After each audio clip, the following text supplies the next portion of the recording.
Okay, and do you have a preference? You want to do it like free form with a whiteboard, or you want to do it with some slides? How would you like to do Whiteboard would be it? great. Okay, so um, you want to go over all 9 option strategies you're held accountable for, or you want to?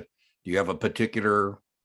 Um, What I yeah, mean by that is, you want to do. I mean, do you feel like you're good on a long call or something, or do you want to just start at the beginning and go to yeah, I'd the? rather go over some of the more advanced ones. I feel like Okay, so uh, that the advanced ones, I'll call those hedges. So stock positions plus options. yes. And then we have two, I wish, if I were in charge of the world, I'm not, but FINRA calls them advanced option strategies. And I wish they wouldn't, because it sends people's minds places they don't need to go.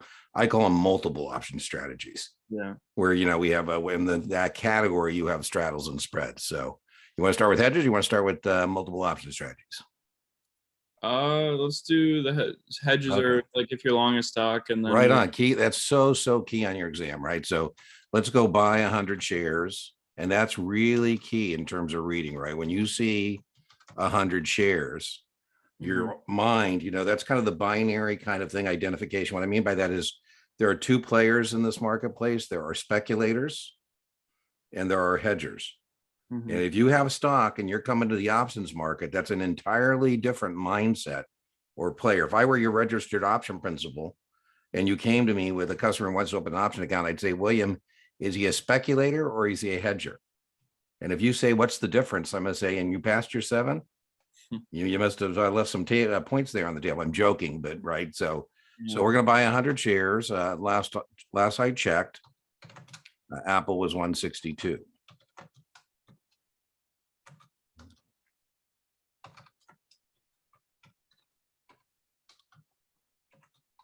Okay, now from this alone, so that's just our first part here. We'll put a period here. Mhm. We already have a 50-50 on knowing what we're going to do. Because whenever we have, let me get whenever we have bought the stock, we're always interested in the offset. Mhm. So if we just went ahead and bought this Apple, and again, I would take what Dean says as suggestions. You don't have to do what Dean says, but I always like to track money. And so as part of my setup, I'm going to, always put, dollars out versus dollars in. Okay. So the reason I like to do that is because now when I'm looking at this, I kind of know that it's going to be an option strategy that allows me to sell the stock I bought. Right. So it's either going to be a short call or a long put. Right. I mean, before you even read the next sentence. Now, they might ask you suitability. They might not ask you what the guy did. They just tell you about 100 shares and give you an A, B, C, D, and say he wants to generate additional income. And you would say short call. Mhm. Or they'd say he wants protection and you'd say long put. Yeah, yeah. So, I so I'm good with the protection and the uh, generating income okay, aspect. so then let's go. Well, then let's just I'll be a jerk and say, prove it to me. And then we'll move on to the multiple option strategy. So I'm going to write now, be careful here. We have what are called a ratio, right? And so if I write more contracts and I got stock, that's a little bit of a problem, right? Yeah, I got one wrong on my test about Yeah. that. So Writing 2 this is contracts. important too. So, today I was, telling somebody in social media that I would prefer they understand options and memorize a bunch of stuff. But that being said, I don't know, again, I try not to get too much in the weeds with people, but now we have to decide, are we bearish on Apple? Are we neutral on Apple? Are we bullish on Apple? And what I mean by that is, if we write an in the money call contract, we're going to be bearish. If we agree to sell Apple at 160 that we just bought at 162, that's going to be bearish. Mhm. And if we agree to sell it at the strike, we don't have a 162 strike. But if we agree to sell it at the strike, that's called neutral. And then if we agree to sell at 165 or 170, that's bullish. Now, the disadvantage of this strategy, very Tesla will recognize that we don't participate past the strike price. Mhm. So, we need to make sure you understand that. I used to make people sign what I call big boy or big girl letters saying, hey, do you understand you're not going to be participating past that price? Okay, so you told me you have a pretty good handle on it. So what is the break even? What is the break even in this transaction? So, I believe, um, So I know it deals with the 12 being either added or subtracted to the Apple's price rather You're than absolutely correct. You're absolutely correct. um since it's a buy and a sell, is that when you subtract? Right on. Right Okay. on. I want 150. Yeah, that's right. And you can always prove that because they're going to offer you some numbers, and if you're not quite sure, you could say, "Well, I think it's 150. Let me see what that looks like if I plug it in," because that's what break even is. Same dollars out as dollars in. Right. So please denote you did get some price decline protection here. I mean, that's not the major reason you do it, but I say, listen, we got 12 points of price decline protection. Hmm. Well, by bringing in that 12. So good job. All right. What's the max gain? What's the max gain in that strategy? That's where I'm getting a little confused. Max Okay. gain, max loss, and yeah, that's Okay. So there's a couple ways to do it. One way to do it is you could have said, Dean, my break even is 150. Or that was your break even. And the way you got that break even, you were absolutely correct. You said, Dean, I got paid out for the stock 162, and I brought in for the option 12 points. And you said the break even, you were correct, is 150. mhm, That is what you were net out of pocket on this position, right? right. Yeah. And remember, you don't participate past the strike price. So you're going to have to sell that stock at 170. Right. So a couple ways to go. You could just, again, use the T and you could net the numbers. Right. You could say, okay, well, I'm going to make 8 points from buying the stock at 162 and selling at 170 plus the 12 for the option. And so one way to proceed is you could net these the columns and say, okay, well, ultimately, when it's all said and done, I don't get any more than this, right? I mean, that's the whole point of this thing is I don't participate. So you could either net those,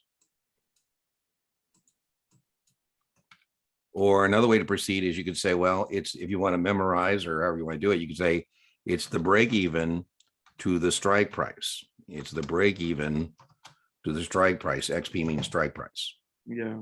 right? So there's 20 points. The biggest thing on the test is to make sure that you understand there's a ceiling at 170. Right. Okay. And So then the that other, max gain 20. yeah, the max gain is 20. Again, and that's not bueno because remember, if we just did the Apple, you just bought 100 shares of Apple, you would have unlimited gain potential, Right. right? So this is a disadvantage. I'm not saying covered calls aren't wonderful. People love them. I mean, Mhm. this is really an easy presentation as a broker. Well, I shouldn't say easy, but if I were a baby broker, William, I say, William, how would you like to start every stock trade at a profit? How would you like to get paid hundreds of dollars in advance to agree to sell high Apple stock you bought low? If you'll agree to sell the Apple at 170 that you just bought at 162, my friend, somebody will give you 12 points. That'll reduce your out-of-pocket cost, give you some price decline protection. William, there's 3 sources of profit here. One source of profit is the difference between 162 and 170. That's your money potentially. You get to keep the 12 points. William, Apple pays dividends. Those are yours to keep as well. So gee, Dean, isn't there any downside here? I think that's kind of cool to generate the additional income. I say, yeah, you got me. The disadvantage of a covered call is you do not participate past the strike price. Mhm. So if Apple's 210 or 220, you're going to be mad, right? Yeah. Because you're going to get called away for me at 170. With the ideal closing price would be 170, right? Yeah. At 170, you go neener, and you still got the stock, and we can do it again. That would be that'd be great, right? I say, hey, the Apple call's expired. Let's do it again. Okay, now the last thing you haven't told me about this position is what is the max loss? Mm. What is the max loss? Yeah. Bit confused on that too. Okay, so remember, there's all about floors and ceilings. So we said there's a ceiling at 170. Yes. You don't participate past that. And then here, if the stock goes to 0, you're going to lose 162 on the Apple. You're still going to be mad, but Mhm. you get to keep the 12 points on the option. So I say, William, instead of falling down 162 flights of stairs, you only fell down 150 flights of stairs. That's still painful, but your maximum loss is the break even. Okay. Right. That's your max loss on it. So let's just review this covered call. Mhm. We said suitability. Why do we do it? We do it to generate additional income. Right. So that's just suitability. They'll say, I say, hey, William, I got the stock, man. It pays me a little bit of dividends or it pays me no dividends. I wish there were a way to generate additional income on the stock position I have. I said, William, I'm so glad we've met. There Mm. is a way to generate additional income on the stock. I used to teach in the building where there was a lot of Microsoft employees and there's a lot of Microsoft millionaires. I used to use the example of you're retired from Microsoft and you want to get some extra money. Why not sell some calls on some of your stock to, bring in some money that you can use to diversify or send your kid in college or whatever you want. It becomes more exciting, by the way, if there's 1,000 shares of Apple and 10 contracts, because that becomes $12,000. But anyway, so generate additional income. We said our break even is stock price minus premium. I love what you said there. You said, Dean, I got to buy and a sell, so I'm going to net. I Mhm. love that. That's exactly right. Right. We're paying 172.62 for the stock. We brought in 12 points for the option. Yeah. So we're net out of pocket 150. So you nailed that. Love the way you thought about that. That's exactly a good way to think about it. So Mhm. we established our break even 150. We said we don't participate past the strike price. We said there's two ways to get the max gain. One is just to say, well, I'm net out of pocket 150 and I got to sell at 170. That's 20 points. Or I can plug in the numbers and I can, net the columns. And then we said the loss is the break even. All Mhm. right, so let's clean this up. Boom, boom, boom.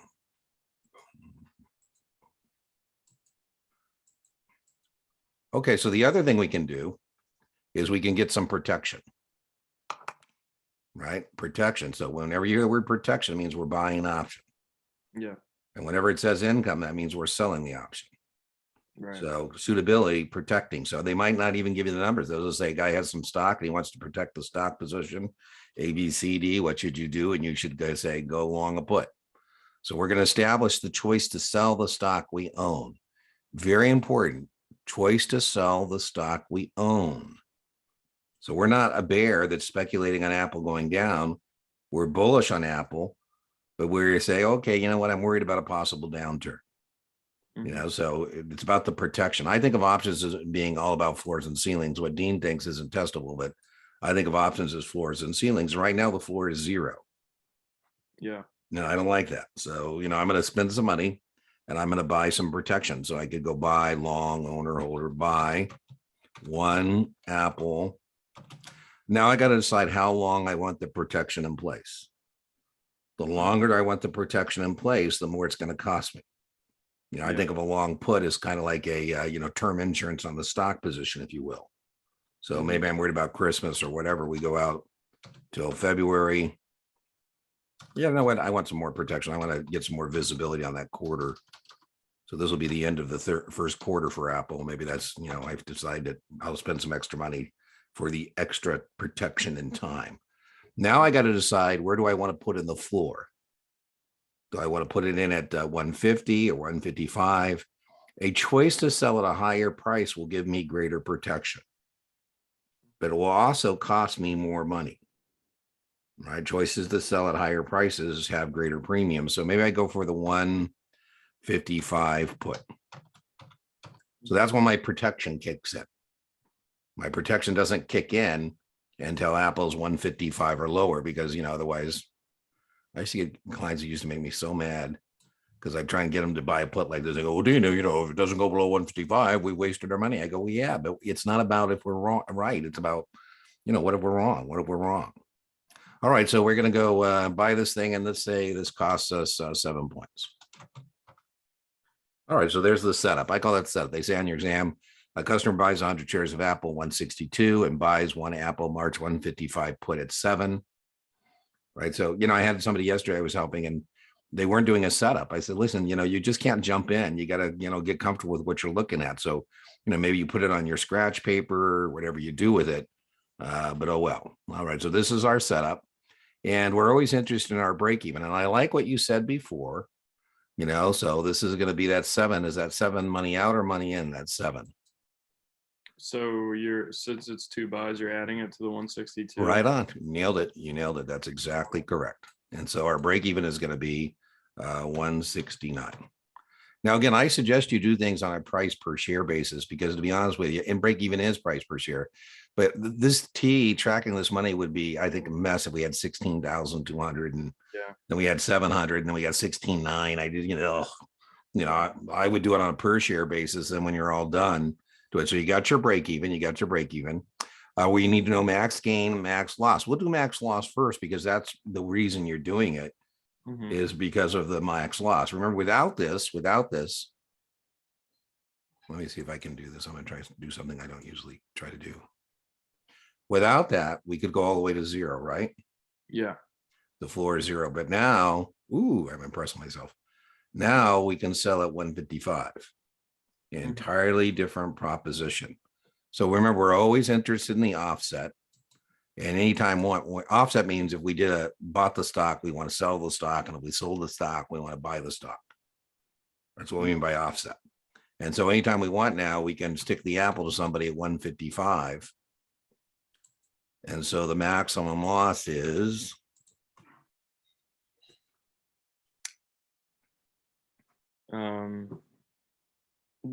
is it 7? It's 14 points. So again, here's what we're out. Let me get a different color here. You nailed the break even. The break even is, again, the stock cost plus the premium. And that gave us the break even. And we can sell at the strike price. So the maximum, that's why we did this, by the way.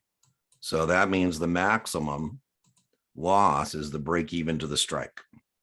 Okay. Right. That's the whole point. 14 points is the maximum loss here. Let's put that there. So we got put that on the screen.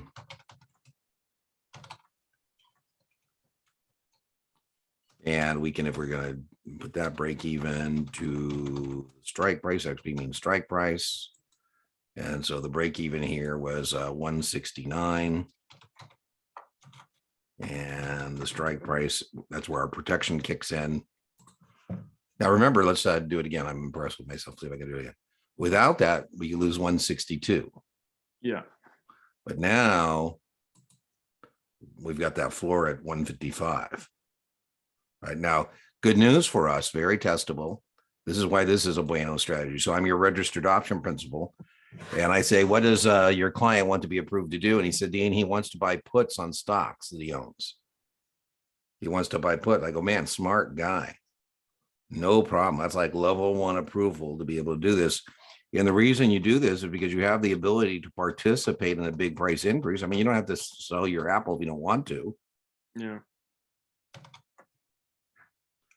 But not participate in a big price decline. So we didn't put in a ceiling.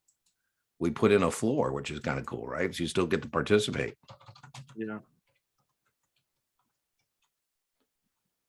Do you remember an order that's similar? Maybe you're not approved for options and you buy 100 shares of Apple 162 and you're not approved to buy puts. Would there be another way to stop a loss or protect this stock position? From are you talking about limits and stop orders? Yeah, sell stop would be another thing we might want to consider. Okay. Right. So, I say, hey, listen, I'd like you to buy a put. You go, oh, I'm not approved for puts. I go, oh, well, let's put in a sell stop at, 160 or something. Yeah. Okay. So that's our 2 hedge positions on long stock. And so what's the other type of stock position we can have? Short of stock. Indeed. So let's wait, so is the max gain unlimited here? Yeah. You don't have to sell if you don't want to. Absolutely. Let's put Okay. that in there. Let's put that in green. So yeah, if you're not going to stick it to somebody if Apple's 200 or 220. Yeah. So yeah, I mean, that's the great thing. I mean, I always joke, right? You don't buy insurance because you plan on wrecking. I mean, you plan on life going well, but right. So max gain is unlimited. You don't have to sell if you don't want to. So you didn't put in a ceiling, you put in a floor. Right, let me just get rid of that. Whoop. So there we go, right? You don't have to sell. So Right. if your Apple goes up, then boom. Okay. All right, so let's look at our short stock. Is there any more question on this one before we look at a short stock? That makes sense. All right, so we're going to go short. Here's what I've been thinking about doing.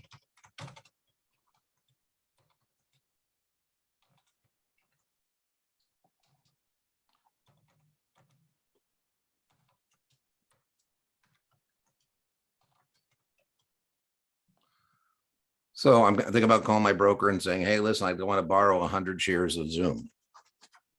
Let's be clear. I don't want to borrow 100 stock money. I want to borrow stock.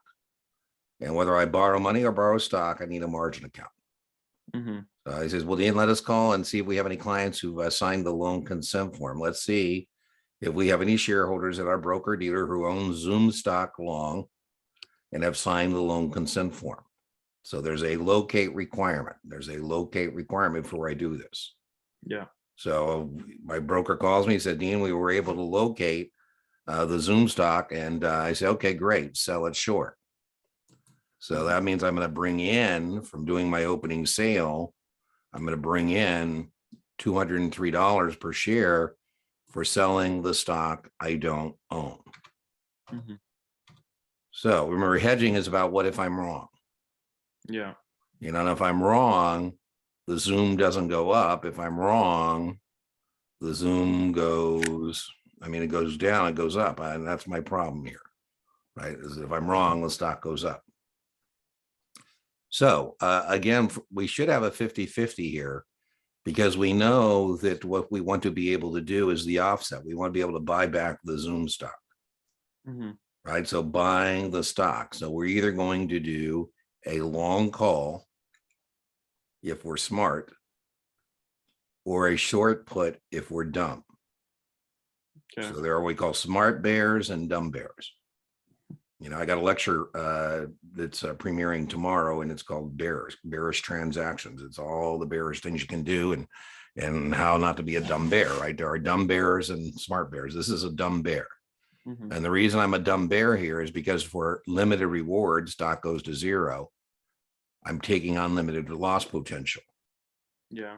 You know, and options are all about floors and ceilings. So Dean says, you know what I think I'll do, just in case it blows up on me, I think I'll go ahead and get myself some protection. Remember, protection means what? So long. Well, yeah, that's right. So I'm going to go long one Zoom. Now I got to decide how long I want this protection in place. The longer I want this protection in place, the more it's going to cost me. And, my theory here is that maybe the pandemic is over. Every time we think it is, it isn't. But, I think, well, when the pandemic's over, guys like William and Dean won't be on Zoom as much. I doubt that's the case. I don't know if I'm ever going to get to do a live class ever again. But, my other thesis here is that Microsoft Teams and WebEx and Adobe Connect, there's just a lot of people trying to get into Zoom space, and a lot of them, like Microsoft, just might say, hey, our video application is free. No, man, that means Dean's not going to be paying $200-300 for a commercial Zoom account. Anyways, long story short, I'm bearish, but I'm trying to be a smart bear. So, maybe I say I'll go out to March for the protection. And now I got to decide at what price do I want to be able to buy back the stock. And so maybe I buy a 205 call contract, and maybe that cost me 9 points. And so kind of a smart bear. I'm a smart bear now. And then your point, I love it. You were right on, spot on in this. You said, Dean, when I got the two different actions, I'm going to net the numbers. Yeah. And you were absolutely correct. So whether you use a T to do that or plus or minus to do that, however you do that, that's what needs to be done, right? To get that break even. Now, remember, I always want to remind people that you're going to have an answer set, that they're offering you. And that one of the numbers they're offering you is the correct number for the break even. So what I mean by that is, even if you're, muddling a little bit, you got your setup, that one of those numbers over there is the right number. Yeah. Right. And so you could plug all the numbers in that they offer you until you get one that makes the thing break even. Right. So, maybe I plug in 194 is offered to me as perhaps choice C.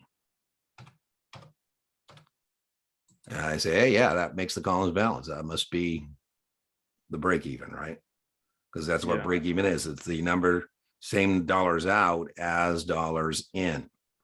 So, that's one way that, so don't give up. My point is don't give up on option questions too quickly because you know that one of the numbers being offered to you is correct. All right. So break even is 194.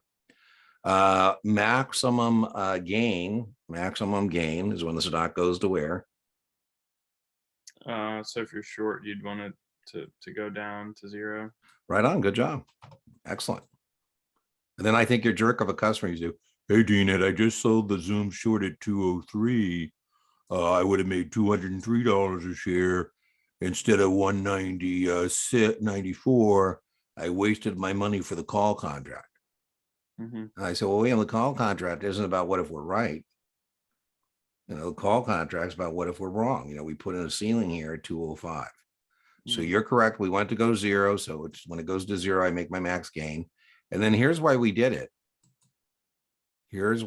My max loss, I just think there's a good risk reward trade-off, right? My max loss now, if Zoom goes above 205, I'm just going to exercise my call contract and I go home. I say, you know what? I'm out of here.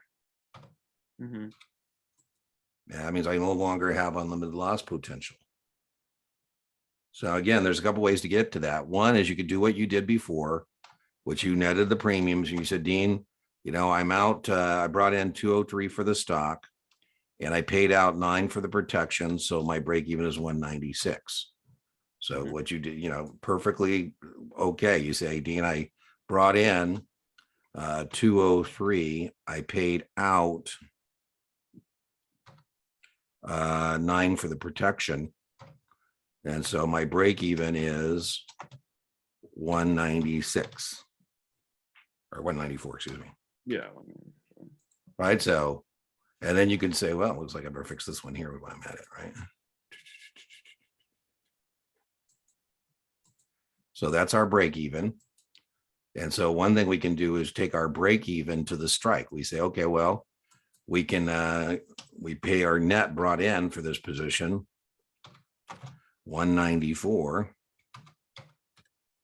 And anytime we want, we can get out at 205. And so that is going to be my maximum loss, which is a hell of a lot better than unlimited. Yeah. Because, without that protection, we have unlimited gain. So unlimited loss potential, right? If you just sell short. And so that's why you do this. You do this so that you don't lose any more money past 205. So the break even on this would just be the strike price minus the break even. Yeah, exactly. Yeah, you could do it either way, right? Break even. I'm going from 194 because the stock's going up, but you're exactly right. I mean, it's the same thing. If you say, Dean, can I take the strike price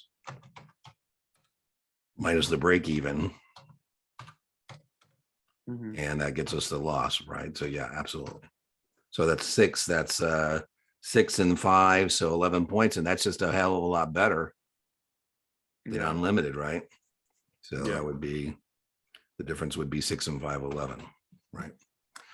Or the other way I told you we could do it is we could just net the columns and say, okay, well, when it's all said and done, I'm going to be out 205 for the stock, 9 points for the protection. So I'm out I'm out 205 and 9 is 14. Is that right? Yeah. I told you Dean's terrible arithmetic. So, I would use my calculator, particularly when it's early Sunday morning, right? 205 plus 9 is 214. And then we over here, we got our 203, right?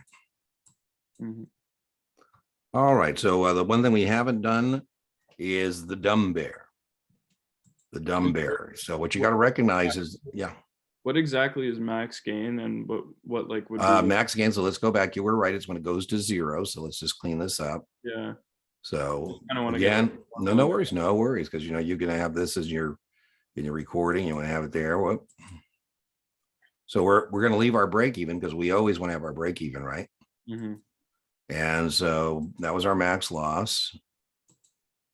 And so a couple ways to go again, That's what our setup looked like.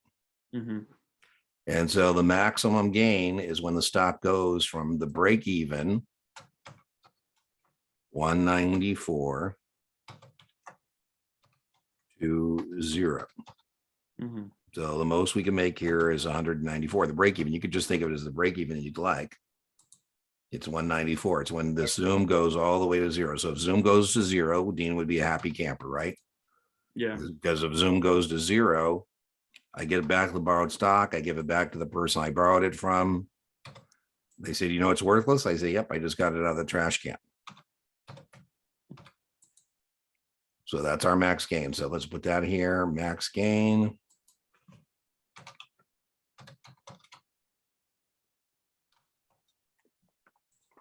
Is at 194 to 0. Okay, got it. That makes sense. Yeah.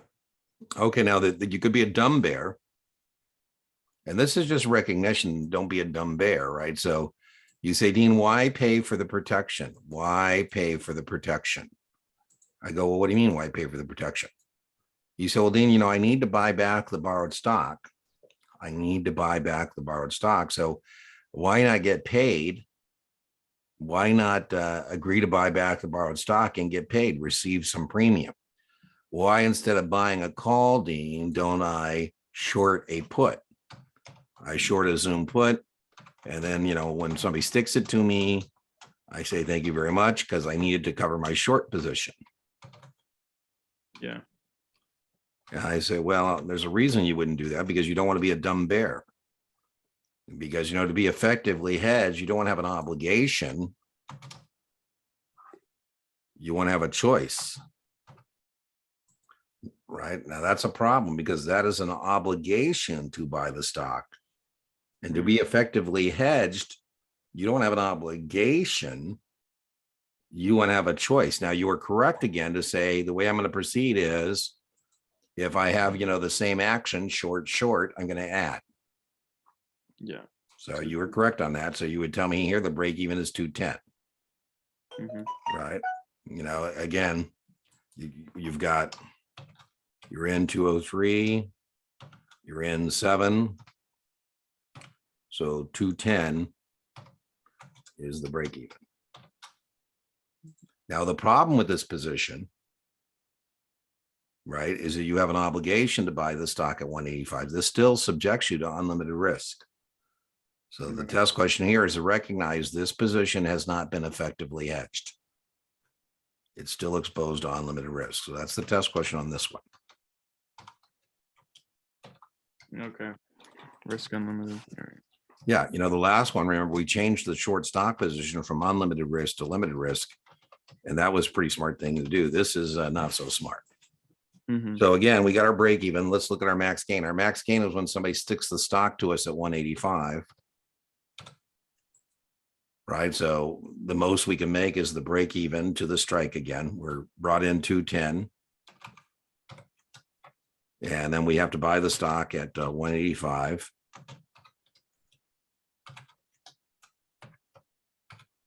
And so the most we can make is 25 points. Mm-hmm. All right. So let's just put that there. That's the max gain. And these hedges, by the way, none of these hedges are we really interested in the max gain. We're more interested as a test issue in the max loss. Yeah. And that's what we're really interested in, is the max loss. And as we said, I mean, this is when everything goes according to plan, right? When everything goes according to plan, you say, ooh, hey, everything worked. You know, somebody's taught me the stock. And I said, well, you know, that's all based on you being right. And it's not about what if you're right, it's about what if you're wrong, right? Yeah. And so the test question here is if the stock is 185 or higher, that put is going to expire and you're still going to have to go into the open market and buy back the borrowed stock and give it back to the person you borrowed it from. And so the max loss here is still unlimited. Yeah. You know, these unlimited loss questions are mainly recognition. So, you know, they're not going to make you get too much in the weeds and doing the calculations as much as just recognizing it, saying this hasn't been hedged. Okay, so those were our hedges. We had two, right? We were long the stock or short the stock. right? Those Yeah. are that too. So you're going to have by the way, and as I mentioned to you, this is the key. When you get this, when you're taking your test and you see shares, you got to go, oh, this is not an option position. This is a stock position. You go on some completely different analysis than you would if if all we were looking at here was that'd be an entirely different thing. Yeah. Right. So you just in your own mind, you had kind of a binary way to proceed. You got to say, okay, am I looking at that? And when you see that they got the stock, then you say, the stock position. The stock position always dominates. So whenever you see long shares or short shares, you got to stay focused on the stock. All right. Okay. So the other ones are the multiple option strategies, and the multiple option strategies are two, right? We have a straddle or a spread. Yeah. Can we go over spreads? Sure. So let's do a spread. I'm We'll so start with what we were doing before. So I told you that Dean is bearish on Zoom. And so if Dean was a dumb bear, I could do this. Let's do a dumb bear thing.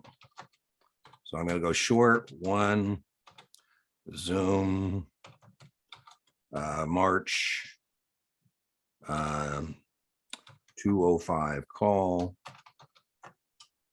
at 13. So this is just a basic option strategy.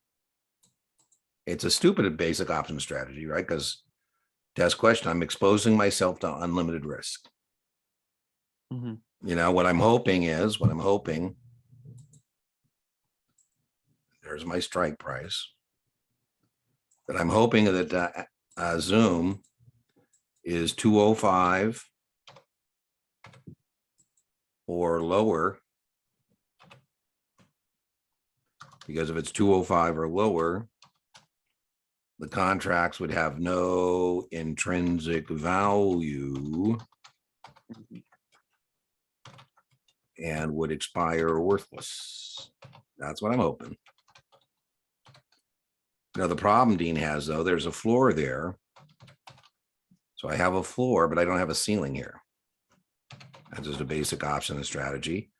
And if I'm wrong, let's change colors here. If I'm wrong, the stock Zoom does not go down, it goes up. And how far up might it go? Can go to infinity. So Yeah. So, right now, let's just put over here. Here's what it looks like. And, there's no graphing on the test, but here's what it looks like from a graph perspective, right? So over here, I'm okay as long as it doesn't go past. Let me get a different color here. So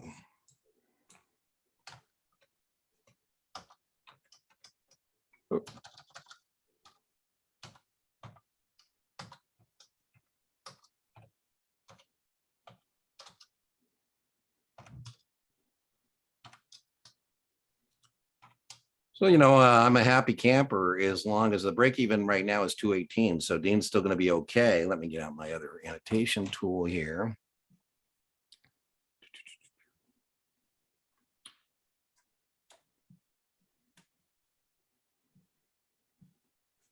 Right. Mm-hmm. But the problem is, if I am wrong,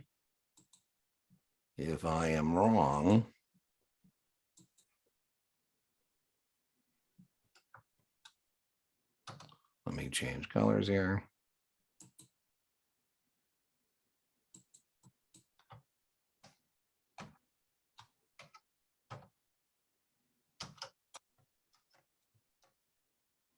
And so if I'm wrong, boy, I could lose everything. Yeah. So what I'm going to do is I'm going to offset my obligation to sell. Let me put that in there with a choice to buy. By the way, the conversation isn't testable. But, a spread is when we're long and short the same type of contract.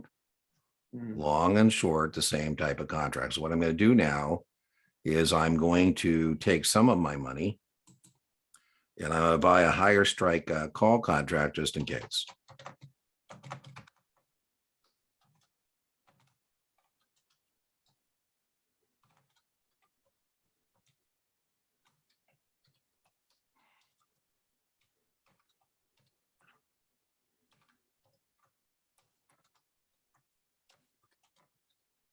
Okay, so first thing you have to be able to do on the test is tell me that what you're now looking at is a spread. Yeah. It's a spread. What I'm spreading is the difference in those premiums. And again, Dean here is a smart bear because what I've done here, not testable conversation, but what I've done here is offset my obligation to sell the Zoom with a choice to buy the Zoom, just in case things don't work out so well. Mhm. You know, what I'm saying, all the action takes place between the strikes. What I'm saying is I want to play between 205 and 220, and then I don't want to play no more. Remember we said options are all about floors and ceilings. Options are all about floors and ceilings. And so now there's a ceiling at 220. Hmm. Let me get a bigger font. You know, all the action now is taking place between these strikes. Right. So, you know, I'm saying I want to play between here and here, and I don't want to play anymore. PS, that's kind of cool, right? Kind of cool now because, you know, if I'm wrong, I got this to protect my position.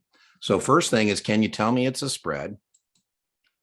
And then the next thing you got to do, you got to tell me if it's a debit or credit spread. So I'll let you play. Is this a debit or a credit spread that you're looking at? The credit spread. You are correct. And how come you're correct? You said credit. You're correct. How come? How'd you determine that? I always just think if you're buying the dominant, it's a debit, and just since you're buying the non-dominant, it's a credit. That's just how I always. Perfect. Yeah, that's perfect. That'll work. That's you know part of our session too. Like I said, as long as the thinking is working, listen. I'm not a theologian who thinks people should do it Dean's way. As long as you've got a way that's working for you. Yeah, yeah. Yeah. And that so far, everything you've done has been very consistent. So, my next question for you is: do you want these contracts? So I'm your broker, and you've done this position on Zoom. And I call you. Do you want me to tell you at expiration that these contracts got exercised? Or do you want me to tell you at expiration that these contracts expired worthless? I want to say worthless, but I'm not too You're sure. correct. And that would mean you want the contracts to expire, Mhm. right? Because that means you get to keep the money, you get to go neener, neener, neener. PS, I think you're kind of a jerk again of a customer. If you say, well, Dean, had I done the naked calls, I would have made 13. I said, well, yeah, but you would have been taking all kinds of risk. I mean, Yeah. so I mean, don't be greedy. We have a saying that, bulls make money, bears make money, and hogs just get slaughtered. Hmm. All right. So our next question for you. When you implemented this spread, the net premiums was a credit of 9. Do you want that difference when we offset, when you call me up to close this out? Do you want that to be more than 9 or less than 9? Do you want the contracts, the difference? Because what the spread is the difference. Do we want that difference to be smaller, less than 9, or bigger, more than 9? Do we want it to narrow or widen?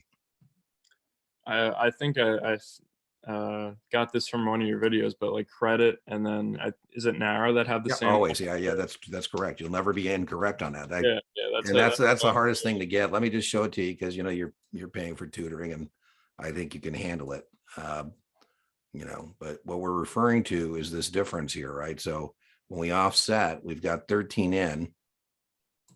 I'll just show it to you quickly. It's 13 in and it's 4 out. So if I go to offset that, I close out the call, the 4, right? The offset's going to be going the other direction, right? So I go to close this one out and I go to close this one out. We got to have those two numbers be less. Yeah. The most it could be difference would be 0, right? Would be 0. All right. So good job. So now the next thing we got to do is we got to do max gain, max loss. So let's put that over here. Let's see how you do on that. Mm-hmm. So we're going to do max gain, max loss.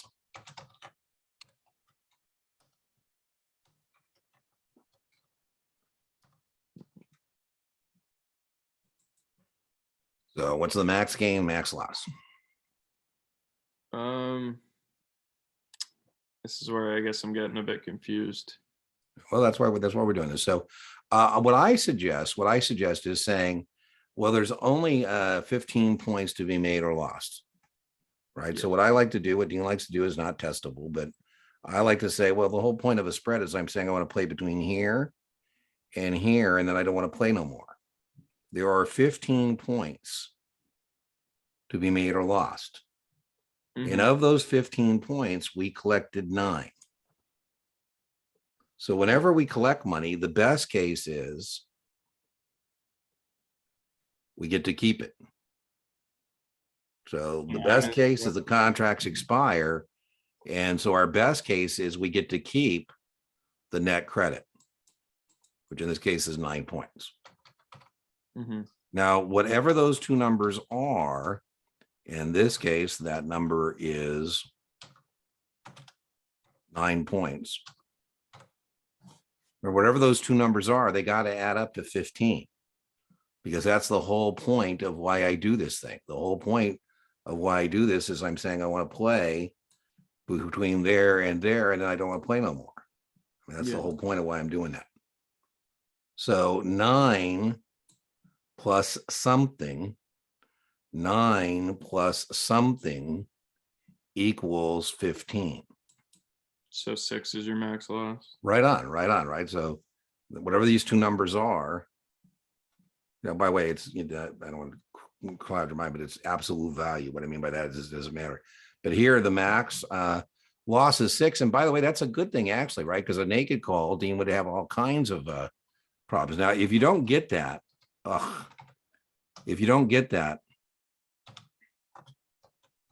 then you got to memorize that the maximum loss in a credit spread is the difference in the strikes less the net credit. I just think personally that's a mental mess. But, I think the easier way to proceed is to say, well, there's only 15 points here to be made or lost. All the action takes place between the strikes. Right. I mean, that's the whole point. Nothing takes place after 220, because 220, I buy at 220, deliver at 205. So it's within the range where all the action is. And of those two numbers, we have one. I think the easiest one to get to is either the debit or the credit. Right. So if it's a debit, that's going to be the loss. And so, so I know whatever these two numbers are, and one of them I have add up. Well, let me do it better than that.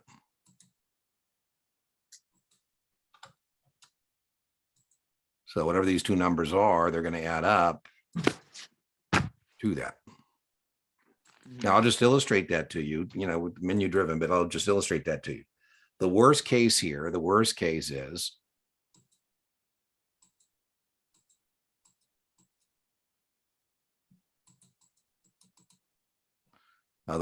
here, I don't know why it's erasing the wrong thing. I'll just give up. Anyways, the worst case here is I'm going to buy the stock at 220, which I have a choice to do. I'm going to deliver at 205, which I'm obliged to do.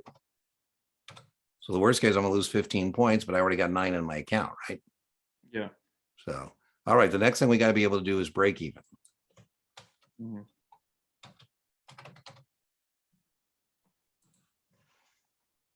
Yeah, so this is I think you either add it to the lower or subtract it from the higher. Yeah, it depends on what kind of spread it is. You're correct. So it depends on what kind of spread, where you're going to do that. Yeah, that's where I'm not sure. Okay, well that's why we're doing tutoring. We have a mnemonic, a memory aid called COW. And that stands for call add to the lower. Call add to the lower. And so if it's a call spread,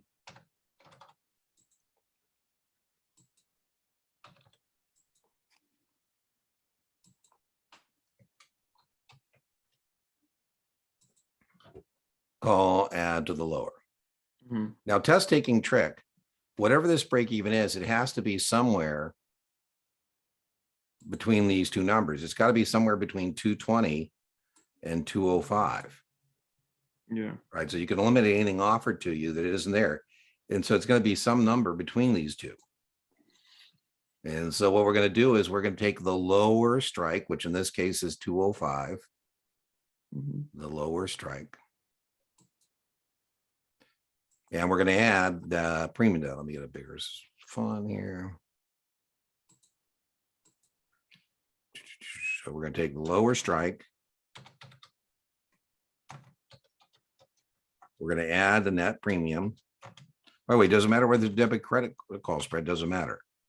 The net premium, whatever that net premium is, debit or credit, if it's a call spread, we're going to add that, and that'll give us our break even. So in the example we're looking at,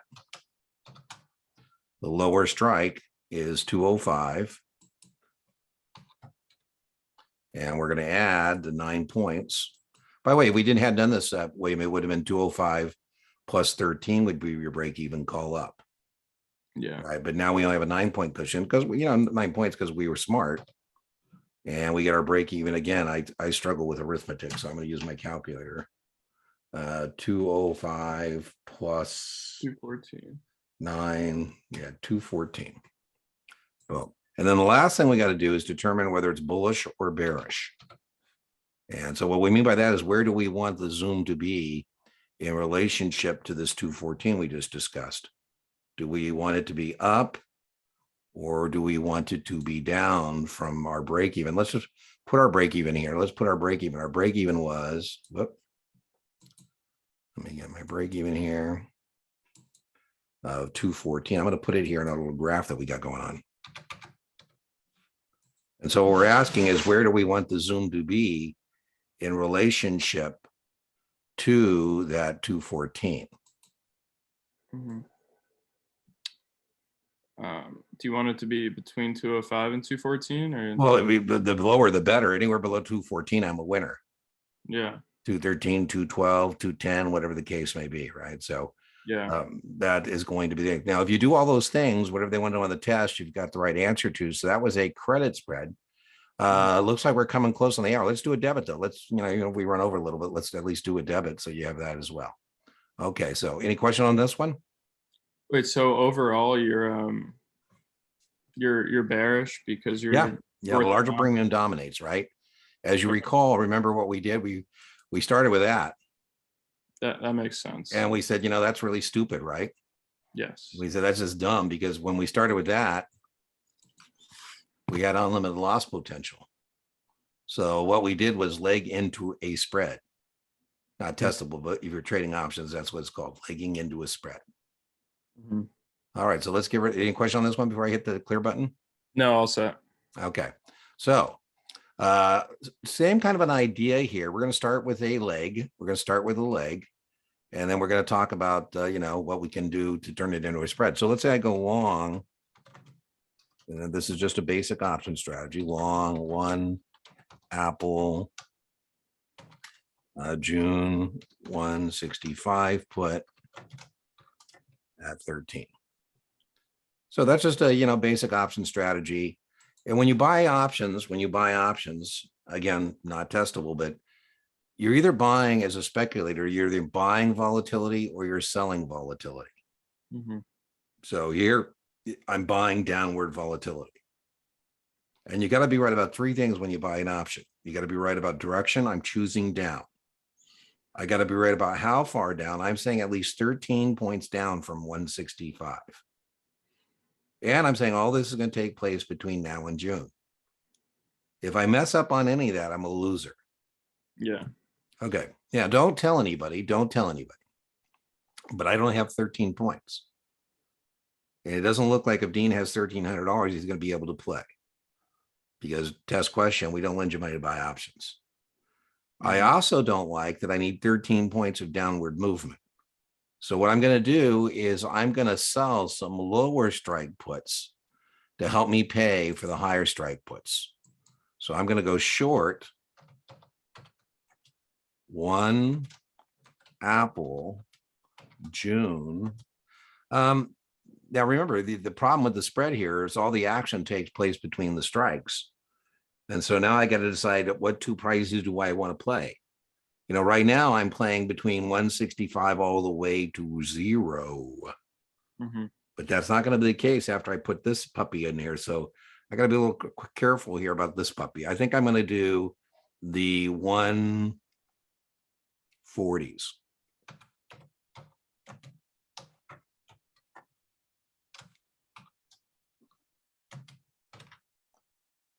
So test question number one, what are we looking at? We're looking at, again, a spread. And again, there's no graphing on the test, but here's a graph. Options are about floors and ceilings, right? And here's the Apple stock. It can go from 165 all the way to 0. And here is my 165 put. 165 or higher.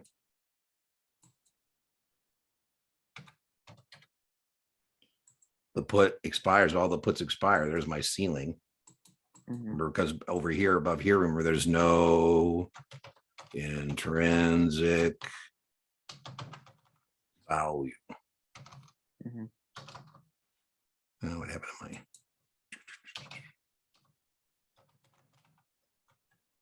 And then I'm saying, well, now what I've done is I've said I'm not going to participate all the way to 0 because boom, remember I'm saying I want to play between these two prices. Right. And so I'm playing between 165 now and 140. And I lowered my out-of-pocket cost. That's bueno. Lowered my out-of-pocket cost. So now I'm not out 13 points. I'm not going to need 13 points of volatility to break even. That's kind of helpful. All right. So test question number one is it's a spread. So let's put that over there. We're spreading the difference in those two premiums. Test question number two, is it a debit or credit spread that we're looking at? Credit spread. And it's a debit spread. That's a common mistake, but we're out 13 and we brought in 6. Oh, I thought it. Well, that's why we're doing tutoring. Aren't you buying the? You're buying the 165 put at 13. You're buying the 165 put at 13 and you're selling the 140s at 6. This is a debit spread. It's a common thing, by the way, that people may mess that up. That's why I chose to give you a debit put spread. Okay. I'm being a jerk. Tough love. Right. So this is 13 out that we paid for the 165s. And this is 6 in. This is a debit spread. Okay. This is a debit spread. So, and by the way, if you miss that first part, you're going to be in trouble because, everything flows from that. Yeah. So, that's one you're going to want to be careful about. So this is a debit spread. So what I mean by that, if I was your broker and this is what you did, I call you and I say, hey, William, where's your $700? Where is your $700? You said, what do you mean? I said, well, you paid 13 for the 165s. You brought in 6. So the difference there is 7. And so you need to give me $700. You got to pay for this thing as a boy. Yeah. Now, if this was your position in your account and I call you and I say, hey, you got exercised, these contracts were exercised, that means you would have bought the stock at 140, which you're obliged to do. And you would have sold the stock at 165, which you have a choice to do. So you're both the put E at 140 and the put at 165. Would you be happy or sad if I called you and said these contracts got exercised? Would you be happy or sad if I called you and said these contracts got exercised? So I'm still, is the long the dominant, the short the dominant here? No, it's a greater premium is always the dominant position. The dominant leg here is the long put. So you're bearish. Right on. That's not where we're at right now, but let's put it down there. You're correct. We are bearish. We want the stock to go down. We want somebody to stick it to us at 140 so we can stick it to the next guy at 165. So yeah, we definitely, let's just put an arrow there next to our graph, right? Your point, definitely. Let's get undo that. Let's get that going. So your point, yeah, we're definitely bearish. Okay, so again, I'm asking you though, is exercise going to be, are you going to be a happy camper or an unhappy camper? If I tell you, hey, Apple went down, it's at 120, William, and somebody just stuck it to you at 140, and then you stuck it to the next guy at 165. Are you a happy bear or are you an unhappy bear if these contracts get exercised? I'm not too sure. Always good. If it's a debit spread, you always want the contracts to exercise. Always. Okay. So this would be good news, right? If you get exercised here, you're going to be buying the stock at 140. Again, and when you get stuck here too, the other thing that I'm a believer, particularly puts, because puts are the ones, so I don't know if that makes you feel any better, but puts are always the ones that people struggle with. Hmm. They're always upside down to people. But, if you're struggling, what I'm saying is maybe you want to put this as an obligation to buy the stock. And this is a choice to sell the stock. Wait, so let me ask you this: if this was a if this was a call spread instead of a put spread, would that change the Yeah, absolutely. Absolutely. I'm being a jerk, by the way. I'm purposely being a jerk in the last one to show you a debit put spread. So if these were calls, it would be a credit spread. Yes. Okay, that's where I got Yeah, confused. well, that's why we do tutoring. That makes sense. Yeah. Okay, so yeah, it's just practice on the rehearse. But once you're on the right track in terms of the process, the menu, right, Mhm. then you're in pretty good shape. So this is a debit spread. We want the contracts to exercise. Do we want the difference in the premiums? Do we want the difference in the premiums? Right now, the difference is 7. Right now, the difference in the premiums is a debit of 7. And do we want that difference? Do we want that difference to get bigger or smaller? Do we want that debit of 7 Hmm. to widen, or do we want it to narrow? Since it's a credit, It's not a credit. oh, sorry. It's a debit. Since it's a debit, you want it to widen. There you go. There you go. Okay. Okay. So remember, the whole thing is premised on the idea that all the action takes place between 140 and 165. Mhm. That's the whole point of this. There's 25 points to be made or lost. And so what we need to do next is the max gain and the max loss. Mhm. Oh.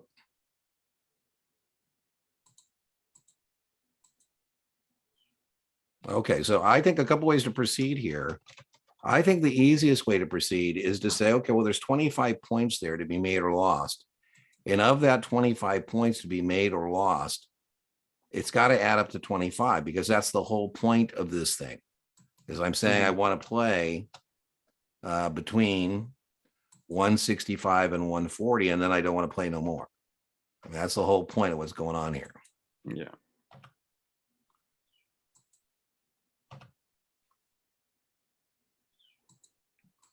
Right. So of those two numbers that add up to 25, Mhm. we already have one of those numbers. Of those two numbers that add up to 25, we already have one of those numbers.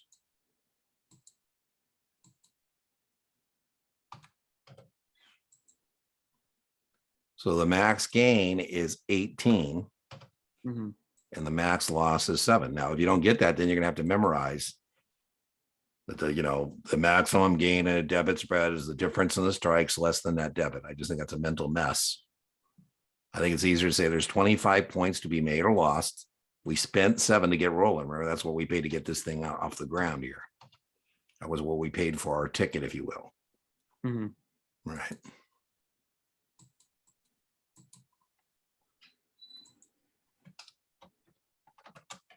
So the gain loss always equals that difference in the strikes. Okay, so the next thing we got to do is the break even. Now we know the break even is going to be somewhere between these two numbers, this range that we got, right? Because that's the whole point of a spread, Mhm. right? And here's our two numbers. Let's just put that in there. Let me get it bigger. We'll go large this time. So there's our 7. And here is our 18. Right, that's our gain and our loss. Mhm. And so the break even is somewhere between those two numbers. So how are we going to do break even?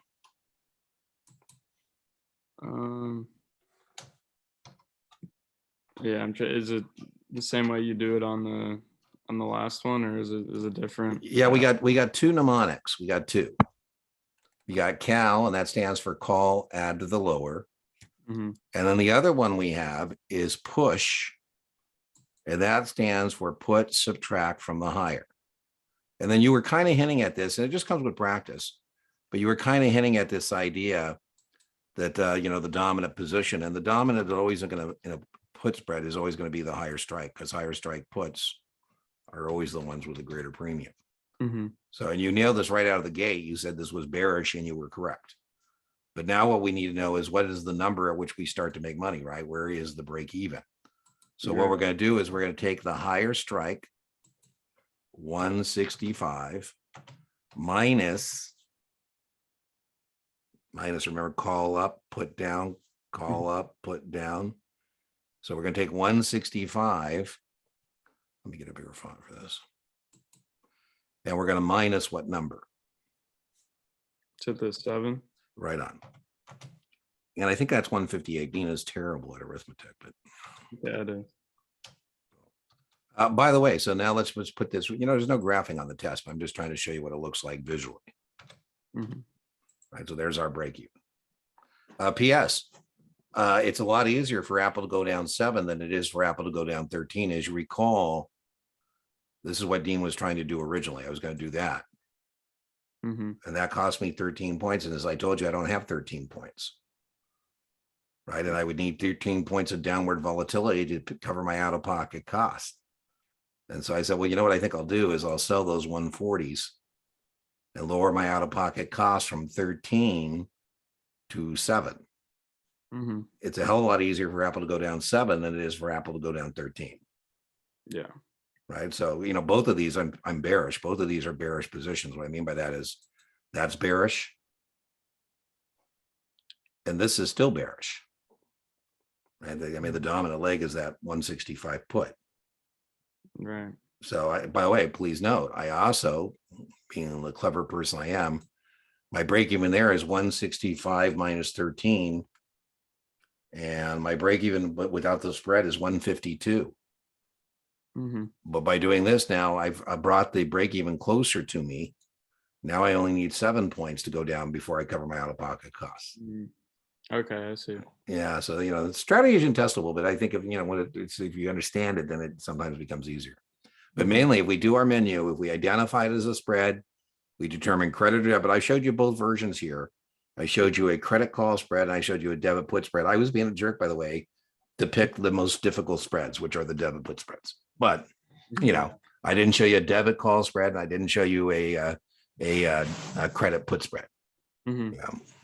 You want to do one more? We're over an hour, but I don't mind showing you. Want me to show you a credit put spread? Yeah, that'd be great. Okay, let's do that. So that's going to be the opposite, right? Yeah. So here's the first leg.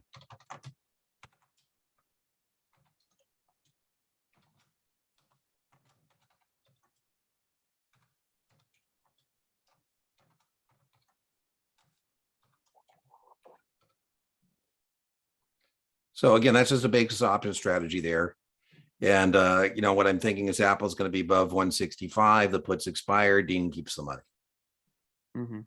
Again, neener. And I think, well, you know what though? If Apple goes down, man, somebody can stick it to me at 165. So maybe I want to put, particularly on puts, I think it's more important is not get twisted on what's going on. So what I mean by that is that's an obligation Mhm. by the stock. Right.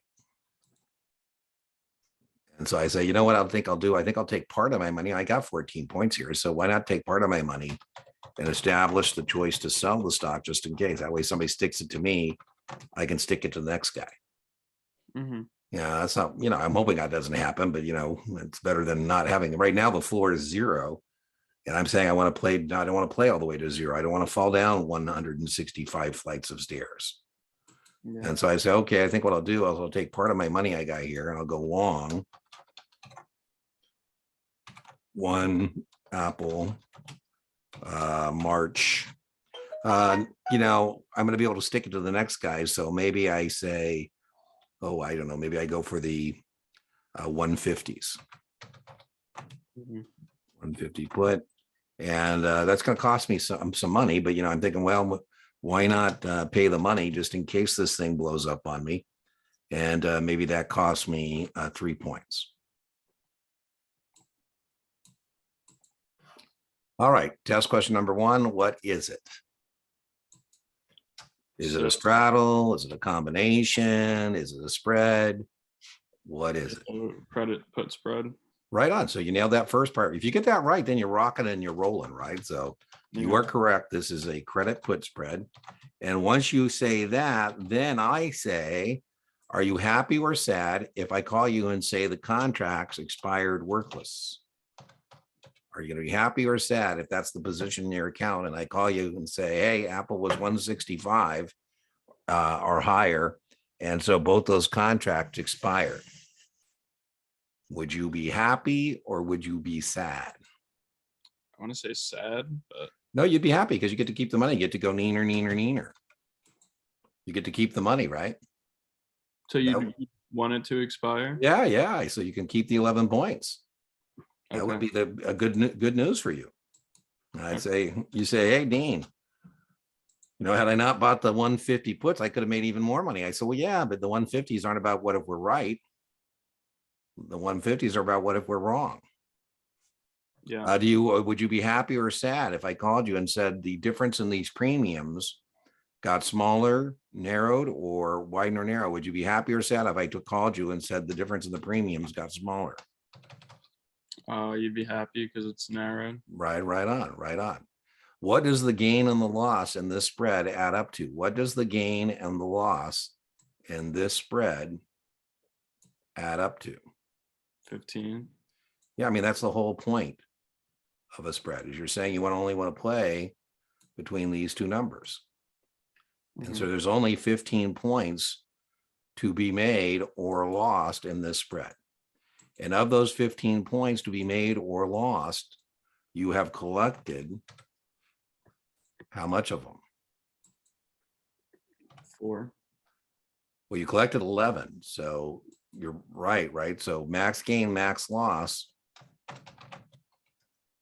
equals the difference in the strikes. Right? So you collected 11 points.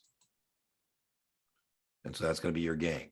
That's when Apple's 165 or lower, or excuse me, higher, and you keep the money.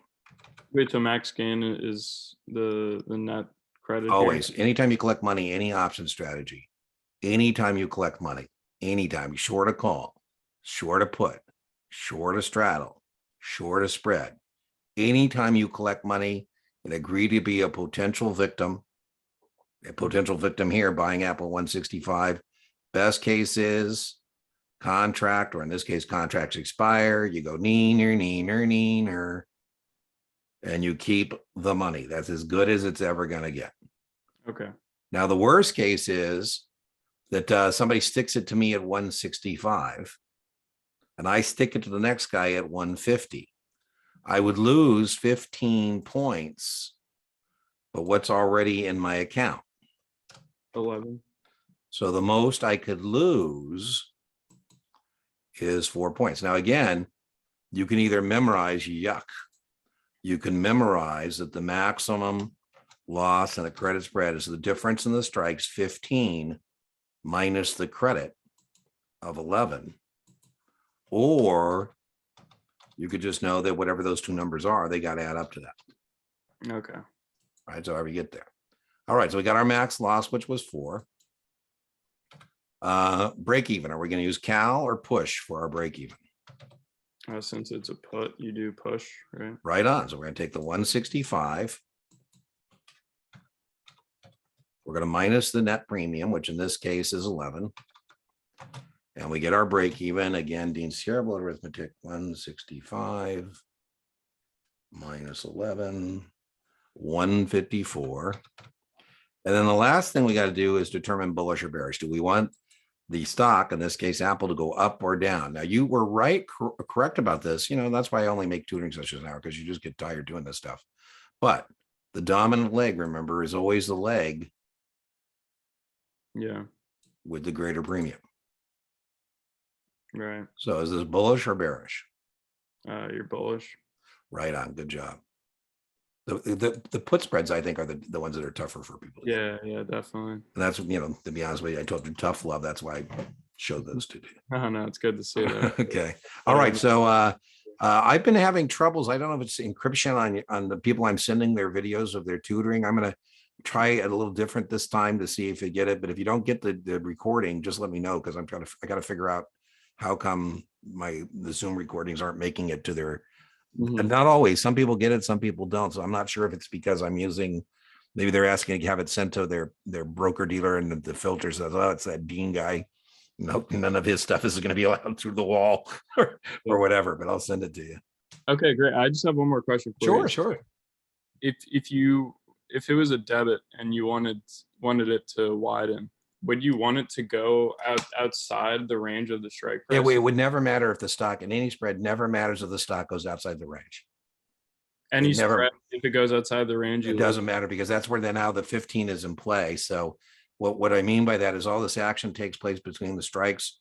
In the next session, or maybe I'll send you an email just trying to explain this. But let's just talk about, what if we go below 150 in the spread? Yeah. Every dollar I make on the 150 put is going to be offset by the loss I have in the 165. Okay. So same on the call spread. Once we go above that upper strike, it's a 1-for-1 movement on both those legs. And so there's no action taking place outside the strikes. Your point, outside the range. Okay. So the only thing that we're playing is inside the range. The way I say that I hope someday it triggers. Options are like that. Maybe you watch the replay and you get a little more additional understanding. I say inch by inch options are cents, yard by yard options are hard, but that's why I keep saying the action is all the action here. Let's just I'll just do it here. All the action here is taking place between these strikes, right? Right in there. That's it. Yeah, that's it. Okay. Anything else? What was on your? You didn't get your munis. I don't think we got the munis. Was everything on your list? That's all good. I have one more question. So for straddles, if you're long a straddle, that's when you want volatility. Right on. All these speculative strategies, you're either buying volatility or you're selling volatility. Now in a straddle, you're either buying or selling non-directional volatility. Yeah. Right. When a long call, you're buying upward volatility. A short call, you're selling downward volatility. Okay. I mean, because we're making a bet. You're betting up, and I'm saying I don't think so. Long put, you're buying downward volatility. Short put, you're selling the downward volatility. So your point about a straddle, same thing. A long straddle, you're buying volatility. Your point, you are indeed buying volatility, but you're buying non-directional volatility because you don't know, right? Because if you knew, you would just buy a call or you buy a put. And then in the short straddle, you're selling the volatility again, but you're selling non-directional volatility. And remember, that's the only one that has two break evens. That's the only strategy where there are two break evens. There's the upside break even and the downside break even. And then your point, let's just put this here real quick. So here's our market price. Oh, come on.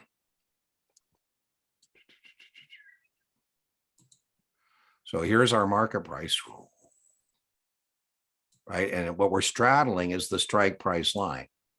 So here's our strike price line. Let me get that flat line. And we're straddling the strike price. So right now, Apple's at 165. And so again, the person who's buying the straddle, let's get a different color here. He's going to want it to be above whatever that number is, our upside break even, or he's going to want it below his downside break even. And the guy who's short the straddle is doing the opposite. Right. So that's what that looks like in terms of a straddle, non-directional volatility. And the straddles are pretty straightforward, I think. But you got to have a process of some sort. I had a guy who was struggling, and it doesn't have to be my process. It could be any process, but you need a process. So on a straddle, I say we should identify it. We should calculate the break evens. We should determine where it's profitable, silo, short inside, long outside. And then when do you use it? So your question was about when do we use it? When do you use it? You buy a straddle when you expect volatility, but direction's uncertain. And you sell a straddle when you think it's going to stay within the trading range. Right. Okay. Anything else? No, that was it. Okay. All right. Yeah. Well, have a good Sunday fun day. I'm impressed. Dedication, man. Are you somebody who has to work during the week? You don't get to study during the week, or? Yeah, I'm doing training right now. Yeah. So Okay. So yeah, that's tough. So, I've thought about locking down the schedule so you can't book tutoring on weekends, but I thought, well, there's people that, that's yeah, all they got, right? So, exactly. That's, uh, all right. Anything else? no, that's But I it. don't know why I was thinking that. I don't know why I was thinking it was 63 in the notes. My Stepmore thing is let me down a little bit. So Yeah, this no, coming Thursday, when you said next Thursday, you mean this Thursday? the 9th is Thursday. Yeah. Oh, all right. Well, I'll be sending you some good test fives. And if you Thank you. need me before then, just let me know. And Yeah, definitely. the thing is, locked down because I'm teaching a Schwab Series 7 this week. But Okay. if you need me, I'll unlock it so we can get together. All right, great. If Thank you you. need a rah-rah, I get worried about talking to people like the day before, but if you need a rah-rah, I won't charge you for that. If you just want to check in, Wednesday, that's fine. For sure. Sounds But good. be careful. Like the Hippocratic oath, man. I don't want to talk to you on Wednesday if it's going to cause you to start going backwards, right? So, Yeah, yeah. you need to just make sure you get a good night's rest. Do you have to work Wednesday?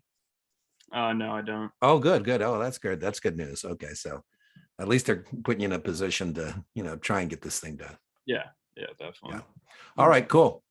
I will talk to you when I see you next. And if not, please check in. I don't have to be the first person, but I'll be with you in spirits, and then you get test vibes on Thursday. So if I don't hear between you now and then, please let me know what happens, because I'll be wondering what time are you testing. Let me make a note of that. Yeah, it's Thursday at 12:30. 12:30, and you're in the East, right? Yeah.